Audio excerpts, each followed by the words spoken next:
Hello, my friends. Today we'll start with Zelensky's latest statement on ending the war.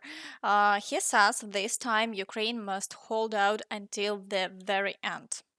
When will the war end? The moment Ukraine can choose a just peace for itself. That includes many things.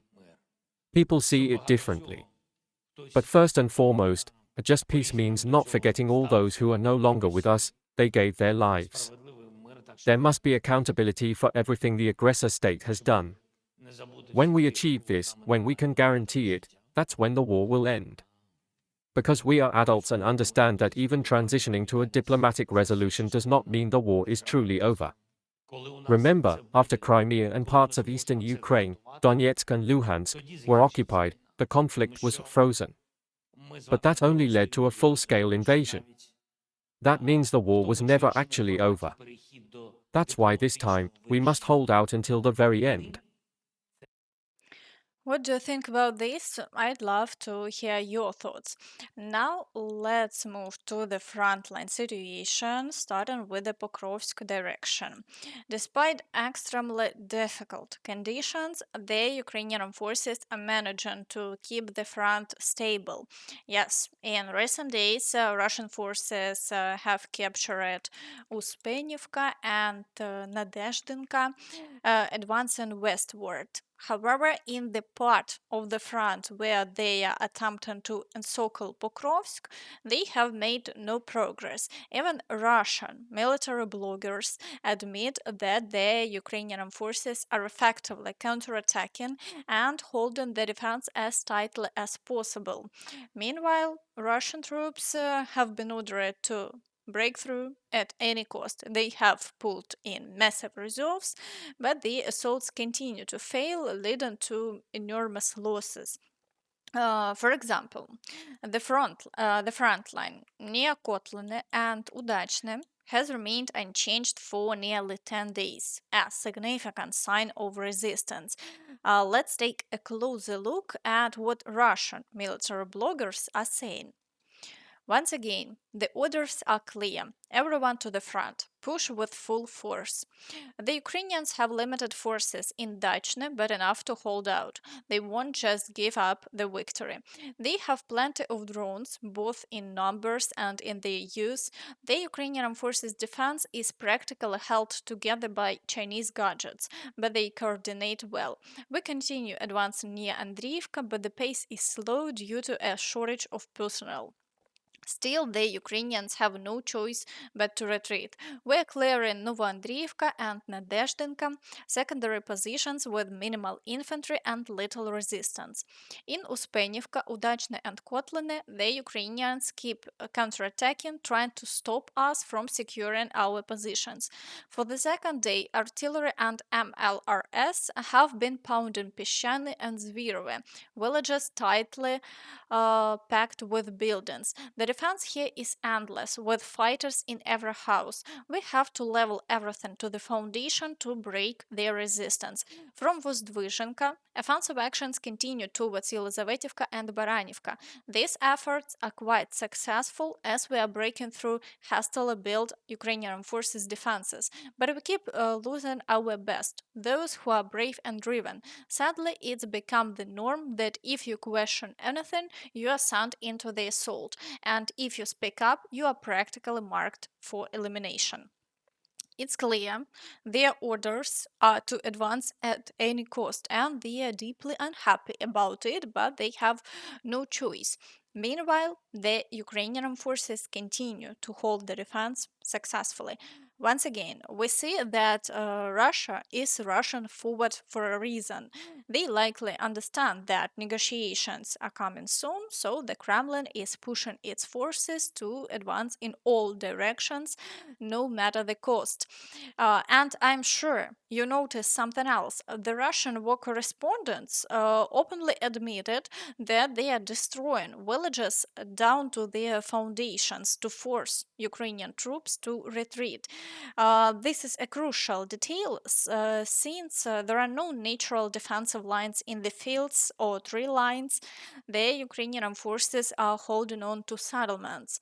To dislodge them, Russian forces are completely obliterating villages in the direction of Kurakhove. The Russians are now attempting to break through to Oleksiivka while continuing their assaults on Andriivka, Dachne, Ulakli, Constantinople, and Rozliv. The situation here remains difficult. Just a reminder the distance from the outermost front lines is only 3 kilometers 300 meters. However, in the past 24 hours, there have been no changes along the front line. According to the Ukrainian Armed Forces soldiers, the most likely scenario is that Russian forces will now attempt a direct breakthrough as far as possible until they encounter a water obstacle near the village of Filia. We are waiting to see how events unfold. Meanwhile, in the Velyka Novosilka direction, activity has decreased. Russian forces are only conducting assaults near Novosilka while reinforcing their positions and bringing in new reserves. No changes have been recorded in the past day. In the Zaporizhzhia direction, the Russians continue shelling, but no new assaults have been recorded so far, and the front line remains unchanged.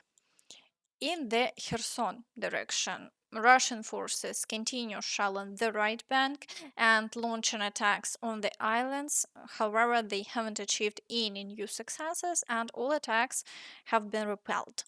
Now moving to the Toretsk direction. Here, the Russians have reduced the activity and are gathering new reserves for future assaults. For now, the situation has stabilized and there have been no changes on the front line in the past day.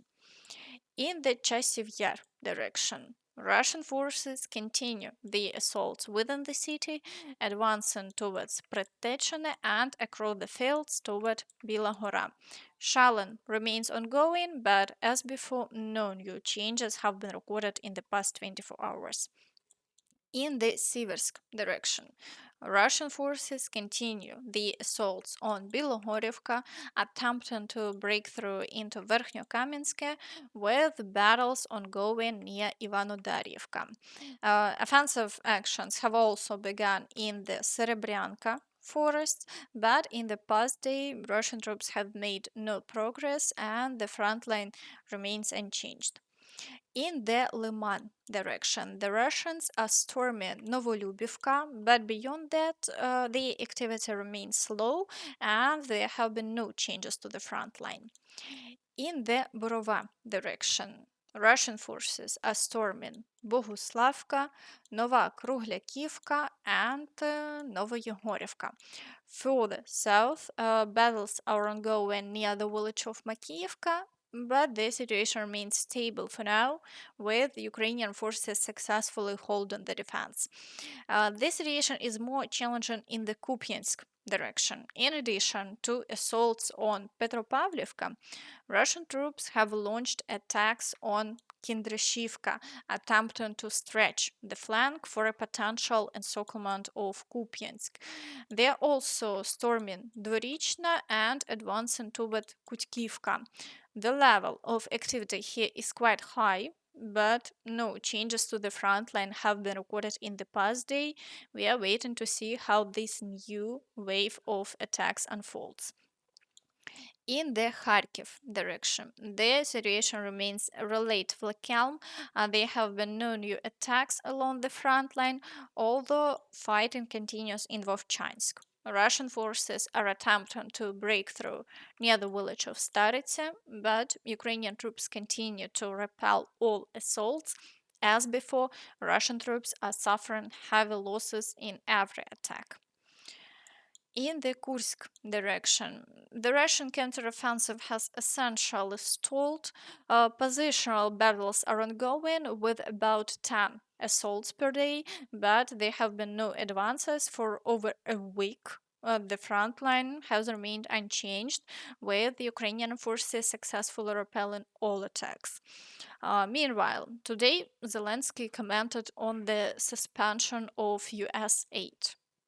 I have also instructed to continue auditing the suspended areas of US assistance, particularly in humanitarian, security, and social sectors, where our European activity should increase. While the new American policy is being worked out, we must continue to support our people.